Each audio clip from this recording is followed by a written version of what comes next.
સેન્સેક્સની weekly expiry પર સીમિત રેન્જમાં બજારમાં કારોબાર. સેન્સેક્સ અને નિફ્ટીનું લીલા નિશાનમાં ક્લોઝિંગ.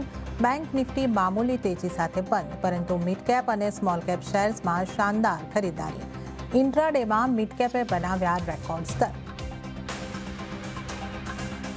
સુવેન્દુ અધિકારીના પીએ મર્ડર કેસમાં સીઆઈડી તપાસની સાથે એસઆઈટીનું ગઠન. મધ્યમ ગ્રામમાં ગઈકાલે થઈ હતી ચંદ્રનાથની હત્યા.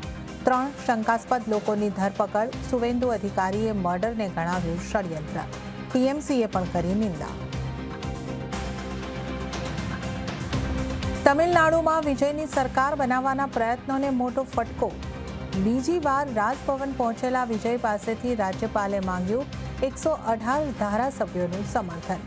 હાલ ટીવીકેની પાસે 113 ધારાસભ્યોનું સમર્થન. ઓપરેશન સિંદૂરની આજે પહેલી વર્ષગાંઠ. ભારતીય સેનાએ જાહેર કર્યો ખાસ વિડીયો. પીએમ મોદીએ સોશિયલ મીડિયા પર લગાવી ઓપરેશન સિંદૂરની તસવીર. હવે 40 વર્ષથી વધારે ઉંમરના શ્રમિકોને દર વર્ષે મળશે મફત હેલ્થ ચેકઅપ. લેબર કોડ હેઠળ કેન્દ્ર સરકારે કરી શરૂઆત.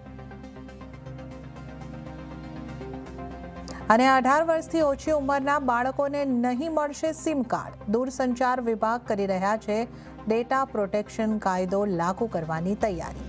સિમ કાર્ડ માટે માતા પિતાની મંજૂરી જરૂરી.